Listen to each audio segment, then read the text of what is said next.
Si intentas describir cómo es Dios, sería una tarea difícil e intimidante.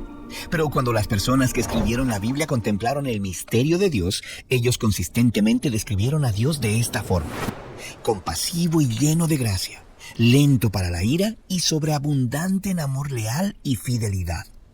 Vamos a ver la tercera frase, que Dios es lento para la ira. Ahora, esto puede sorprender a algunos. ¿No que el Dios de la Biblia está frecuentemente airado, castigando a las personas por sus pecados? Pues resulta que en la Biblia, la ira de Dios tiene muchos matices y eso la hace mucho más interesante. En hebreo, la frase lento para la ira se pronuncia erich apayam, literalmente de larga nariz. Pero, ¿qué tiene que ver la paciencia de Dios con una nariz larga? Pues primero tenemos que ver la manera más común de decir que alguien estaba molesto en hebreo. Su nariz se ponía roja, como en la historia de José, cuando Potifar pensaba que José había tratado de acostarse con su mujer y su nariz se encendía de ira. Usualmente se traduce como se encendió su ira. Está describiendo cómo el cuerpo, especialmente el rostro, se calienta cuando nos llenamos de ira. Entonces, en hebreo, las principales palabras para la ira son nariz o calor o nariz caliente. Es por eso que una persona paciente es llamada alguien de larga nariz, porque toma mucho tiempo para que su nariz se ponga caliente, como en el proverbio bíblico, que la sabiduría de un hombre es su larga nariz, es decir, que sea lento para la ira. Ahora, en la Biblia, Dios se aira en diversas ocasiones, pero Él no tiene una nariz ni se enciende. Estas son metáforas que utilizan nuestra experiencia de la ira caliente para describir cómo se siente Dios cuando ve la maldad humana. Similar a como tú te molestarías si ves a un niño ser maltratado, así Dios se aira cuando los humanos se oprimen unos a otros y arruinan su mundo.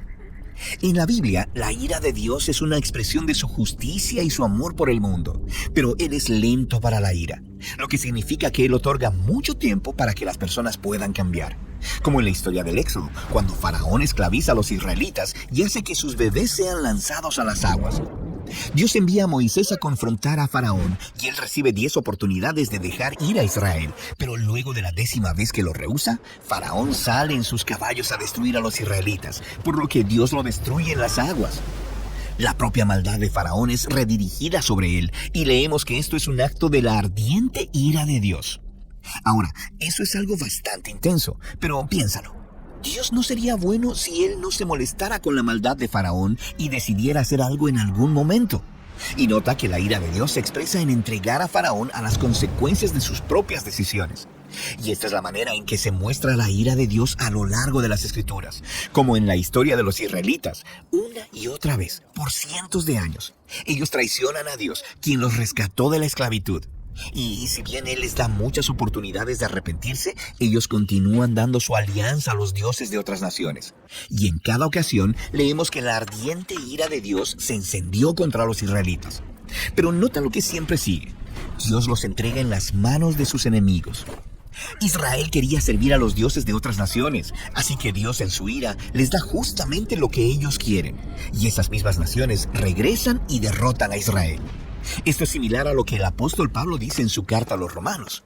Él dice que la ira de Dios se revela contra la maldad humana y 3 veces nos dice cómo eso luce. Dios entrega a los humanos como presa de sus deseos destructivos, aunque esto los lleve a la muerte. Pero Pablo también dice que Dios es paciente al darle tiempo a las personas para entender su situación y cambiar. Porque recuerda, la ira de Dios es la respuesta a la maldad humana y está basada en un rasgo más profundo de su personalidad: su compasión y su amor leal. Dios no está satisfecho con dejar a las personas en su autodestrucción. En la Biblia, Dios está en una misión de rescate. Esa es la razón por la que Jesús dijo que iba a Jerusalén a morir. Como una demostración del amor de Dios por sus enemigos, Él se pondría en el lugar de su pueblo que había elegido la autodestrucción y tomaría sobre sí las consecuencias de sus decisiones sobre sí mismo. En la vida, muerte y resurrección de Jesús vemos la ira de Dios contra el mal y su amor por las personas, trabajando juntos para proveer perdón y vida a la humanidad que está perdida en su propia ruina. Así que la ira de Dios en la Biblia es algo muy importante, pero no es el final de la historia. Cuando Dios está molesto y trae justicia, es porque Él es bueno y es extremadamente paciente, obrando su plan para restaurar a las personas que Él ama. Y eso es lo que quiere decir que Dios es lento para la ira.